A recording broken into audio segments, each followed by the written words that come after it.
Click করুন অ্যাপের bell আইকনে আর সাবস্ক্রাইব করুন এবিপি আনন্দ। সব সময় থাকুন খবরে। 15,000-এর কম বেতনের কর্মীদের আরো 3 মাস ইপিএফ দেবে কেন্দ্র। টিডিএস এবং টিসিএস এর ক্ষেত্রে 25% ছাড়। এমএসএমইর ক্ষেত্রে 3 লক্ষ কোটি টাকার ঋণ। নরেন্দ্র মোদীর 20 লক্ষ কোটি টাকার আর্থিক প্যাকেজের প্রথম ধাপে ঘোষণা কেন্দ্রীয় অর্থমন্ত্রীর। মানুষকে ধোঁকা ও ভাওতা দেওয়া হচ্ছে সমালোচনা মমতা বন্দ্যোপাধ্যায়ের। করোনা মোকাবিলায় প্রায় 2 মাস ধরে দেশ জুড়ে চলছে লকডাউন, যার জেরে থমকে দেশের অর্থনৈতিক কর্মকাণ্ড। এই পরিস্থিতিতে দেশের অর্থনীতির চাকা যাতে ফের গড়াতে পারে, তার জন্য মঙ্গলবার আত্মনির্ভর ভারত প্রকল্পে প্রায় 20 লক্ষ কোটি টাকার আর্থিক প্যাকেজের ঘোষণা করেন প্রধানমন্ত্রী। हाल में सरकार ने कोरोना संकट से जुड़ी जो आर्थिक घोषणाएं की थी, जो रिजर्व बैंक के फैसले थे और आज जिस आर्थिक पैकेज का ऐलान हो रहा है उसे जोड़ दें तो ये करीब करीब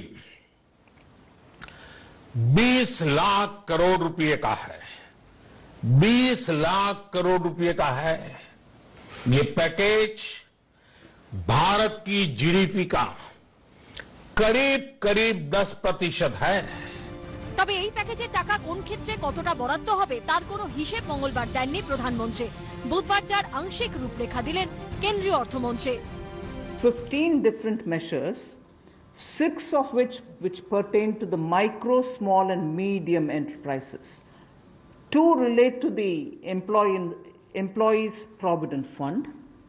2 relate to the NBFCs, Housing Finance Corporations and the MFIs.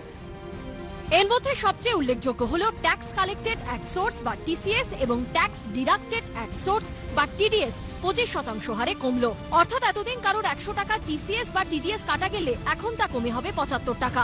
বৃহস্পতিবার থেকে 2021-এর 31শে মার্চ পর্যন্ত এই নিয়ম লাগু থাকবে। কেন্দ্রের দাবি, এর ফলে বাজারে 50,000 কোটি টাকা অতিরিক্ত যোগান বাড়বে।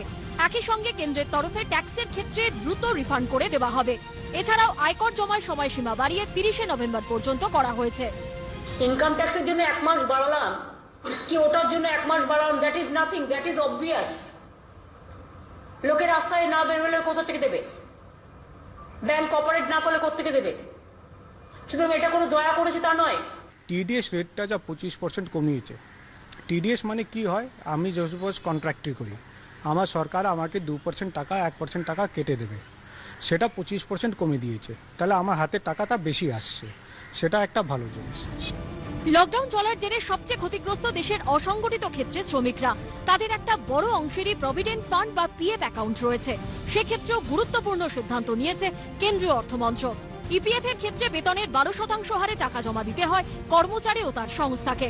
করোনা আবহে 15,000 টাকার কম বেতনের ক্ষেত্রে মার্চ থেকে মে মাস পর্যন্ত ইপিএফ এর সেই টাকা জমা দিয়েছে কেন্দ্রীয় সরকার। এদিন নির্মলা ঘোষণা করেন আরো 3 মাস অর্থাৎ জুন, জুলাই ও আগস্টেও সেই টাকা জমা দেবে কেন্দ্র। সরকারের দাবি, এর ফলে 3.5 লক্ষের বেশি সংস্থার প্রায় 73 লক্ষ কর্মচারী উপকৃত হবেন। এর জন্য কেন্দ্রের খরচ হবে 2,500 কোটি টাকা। এছাড়াও মানুষের হাতে টাকার যোগান বাড়াতে অন্যান্য বেসরকারি কর্মীদের ক্ষেত্রে জুন থেকে 3 মাস অর্থাৎ আগস্ট পর্যন্ত 12%-এর বদলে 10% করে ইপিএফ কাটা হবে। সরকারের দাবি, এর ফলে মানুষের হাতে বাড়তি অর্থ থাকবে 6,750 কোটি টাকা। আজকে সেন্ট্রাল গভর্নমেন্ট এমপ্লয়িজের ডিএফ বেস করে দিয়েছে, মাইনে কেটে নেওয়া হচ্ছে। অনেক রাজ্য মাইনে দিতে পারছে না, একটা পয়সাও আমাদের দেওয়া হলো না। 2 মাস সব ইনকাম বন্ধ, নো আর্নিং, অনলি বার্নিং। ভারতের উৎপাদন শিল্পে 30%-এর বেশি আসে ক্ষুদ্র মাঝারি শিল্প থেকে। প্রত্যক্ষ ও পরোক্ষভাবে এর সঙ্গে জড়িত প্রায় 117 মিলিয়ন মানুষ।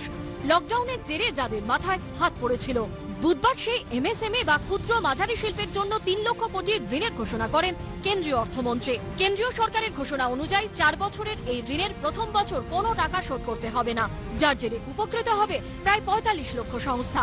এছাড়াও এনপিএ থাকা বা ক্ষতির মুখে থাকা এমএসএমই সংস্থাগুলোর জন্য 20,000 কোটি এবং উজ্জ্বল সম্ভাবনা থাকলেও নগদের অভাব রয়েছে এরকম সংস্থার জন্য আরো 50,000 কোটি টাকার ঋণের ঘোষণা করেন নির্মলা সীতারামন। পাশাপাশি এমএসএমই সংস্থাগুলিকে যাতে এই সুযোগ নিতে কোনো অসুবিধা না হয় তার জন্য এমএসএমই সংজ্ঞারও কিছু বদল এনেছে কেন্দ্র। Changes that investment limit which defined an MSME is being revised upwards. Earlier, the distinction which prevailed between manufacturing unit and therefore their definition was on slightly different account. Service units, their definition was on slightly different criteria. Now that differentiation between manufacturing and service MSME are being removed. Manufacturing MSME or service-based MSME shall all be defined similarly. যেগুলো বলেননি সেগুলো বরং আমি বলি, সেগুলো small scale ইন্ডাস্ট্রিজে 3 রকমের problem face করছে। একটা ডিলেড পেমেন্ট, সেটা উনি অ্যাড্রেস করেছেন।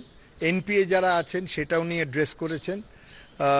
গ্রোথ যাদের আটকে গেছে সেটা উনি অ্যাড্রেস করেছেন।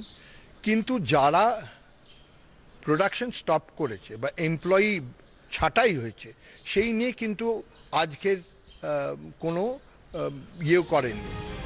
একই সঙ্গে এমএসএমই সংস্থাগুলি যাতে সরকারি বড় টেন্ডারে অংশ নিতে পারে তার জন্য করা হয়েছে নতুন নিয়ম।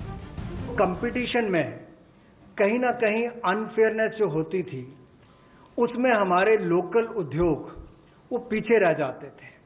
तो ये इसीलिए ग्लोबल टेंडर्स जो हैं ये 200 करोड़ तक से कम वाले जो हैं इसमें यानी कि 200 करोड़ से कम वाले में ग्लोबल टेंडर्स नहीं होंगे। इसमें हमारे सूक्ष्म लघु मध्यम उद्योग को लाभ मिलेगा। এমএসএমই ডিস্ট্রেস ফেস করছে নাথিং 3 লক্ষ কোটি টাকা যেটা বলছে আপনাদের আমি যদি একটা সহজ হিসেব দিই বুঝতে পারবেন। আমরা বাংলায় 90,000 কোটি টাকা এমএসএমই কে দিই আর সারা ভারতবর্ষে 15 লক্ষ কোটি টাকা এমনিতে পায়, সেটাকে কমিয়ে 3 লক্ষ কোটি টাকা করেছে। তার মানে এমএসএমই আরো কোথায় যাবে আমি জানি না আদৌ এদের আমলে থাকবে কিনা।